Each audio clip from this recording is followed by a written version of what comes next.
আচ্ছা, সরকারি কাগজপত্র বা নথিপত্রে প্রতিনিয়ত যে প্রতীকগুলো চোখে পড়ে সেগুলোর দিকে কি কখনো গভীরভাবে নজর দেওয়া হয়েছে?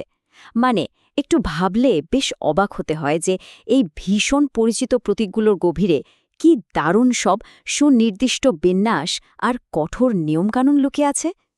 আজকের এই বিশ্লেষণে আমরা সেই রাষ্ট্রীয় প্রতীকগুলোর পেছনের বেশ কিছু চমৎকার আর অজানা বিষয় একসাথে ঘেঁটে দেখব। এখন প্রশ্ন হল, জাতীয় প্রতীক আর জাতীয় মনোগ্রাম এই দুটো কি আসলে একই জিনিস? অনেকে কিন্তু না জেনে দুটোকে একেবারে গুলিয়ে ফেলেন। কিন্তু সত্যি বলতে কি, এই দুটোর গঠন, নকশা আর ব্যবহারের ক্ষেত্রে আকাশ পাতাল তফাৎ রয়েছে। তো চলুন এই ভিন্নতাগুলো ঠিক কোথায় সেটাই একটু বিস্তারিতভাবে উন্মোচন করা যাক। প্রথমেই নজর দেয়া যাক জাতীয় প্রতীক বা ন্যাশনাল এমব্লেমের দিকে। এই যে নকশাটা, এটা কিন্তু শুধু দাগ টেনে আঁকা কোনো সাধারণ ছবি নয়, বরং বলা চলে এটা একটা ভীষণ নিখুঁত, গাণিতিক আর সুশৃঙ্খল একটা মাস্টারপিস। এই নকশার ব্যবচ্ছেদ শুরু করা যায় একেবারে এক সংখ্যাটি দিয়ে। খেয়াল করলে দেখা যাবে ডিজাইনের একেবারে ঠিক কেন্দ্রে ফুটে আছে একটি মাত্র শাপলা ফুল। এই একটা শাপলাই হলো যেন পুরো নকশার একেবারে কেন্দ্রবিন্দু, বা বলতে গেলে হৃৎপিণ্ড।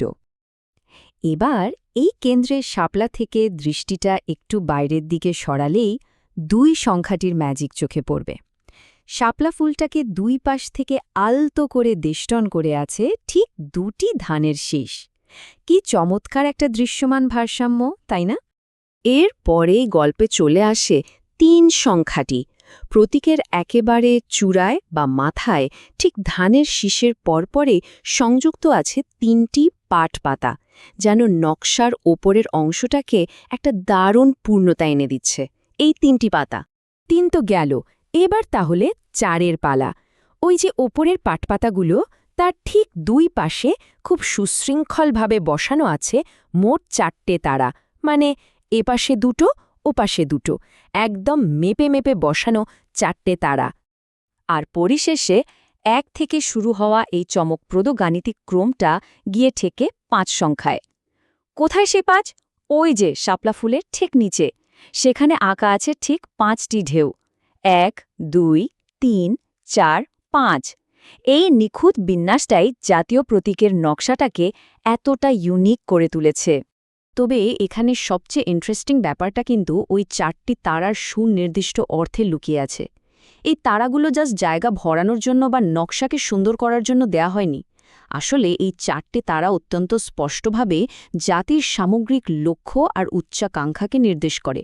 যে মূল নীতিগুলোর ওপর ভিত্তি করে একটা জাতির সামনের দিকে এগিয়ে যাওয়ার স্বপ্ন দেখে, এগুলো ঠিক তারই প্রতীক। তো জাতীয় প্রতীকের খুঁটিনাটি তো আমরা দেখলাম।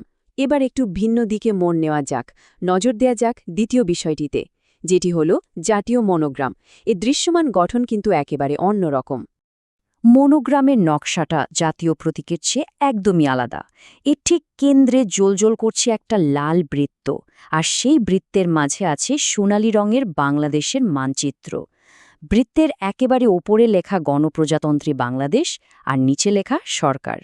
আর হ্যাঁ, সেই পরিচিত 4টি তারা কিন্তু এখানেও আছে, বৃত্তের ঠিক দুই পাশে দুটো দুটো করে। এখন আসা যাক সবচেয়ে গুরুত্বপূর্ণ অংশে, ব্যবহারের নিয়মাবলী আর রাষ্ট্রীয় ক্ষমতার শৃঙ্খলা। মানে চাইলেই যে কেউ যে কোনো জায়গায় এই প্রতীকগুলো ইচ্ছেমতো ব্যবহার করে ফেলবে, ব্যাপারটা মোটেও তেমন নয়। এখানে ব্যবহারের একটা ভীষণ কঠোর শ্রেণীবিন্যাস বা হায়ারার্কি আছে। জাতীয় প্রতীক অর্থাৎ এমব্লেম ব্যবহারের একচ্ছত্র অধিকার কেবল রাষ্ট্রের সর্বোচ্চ 2 পদের জন্য সংরক্ষিত, মহামান্য রাষ্ট্রপতি এবং মাননীয় প্রধানমন্ত্রী, অন্য কারোর জন্য নয়। অন্যদিকে জাতীয় মনোগ্রামটা ব্যবহার করা হয় সাধারণ সরকারি অফিস, নানা রকম স্মারক, চিঠিপত্র এবং নথিপত্রের দৈনন্দিন সিলমোহর হিসাবে। পার্থক্যটা একেবারে দিনের আলোর মতো পরিষ্কার। এই এত সব খুঁটিনাটি জানার পর একটা ব্যাপার কিন্তু ভাবতেই হয়, পরবর্তীতে যখনই কোনো সরকারি নথির দিকে চোখ পড়বে, তখন কি এই প্রতীকগুলোর তাৎপর্য আগের চেয়ে একদম অন্যরকমভাবে ধরা পড়বে না? এগুলো তো নিছক কোনো সাধারণ লোগো নয়, এগুলো হলো রাষ্ট্রীয় ক্ষমতার অত্যন্ত নিয়ন্ত্রিত আর সুনির্দিষ্ট একটা প্রতিচ্ছবি। এই অর্থগুলো একবার জেনে নেওয়ার পর সরকারি নথিপত্র দেখার দৃষ্টিভঙ্গি কি চিরকালের মতো বদলে যাবে না?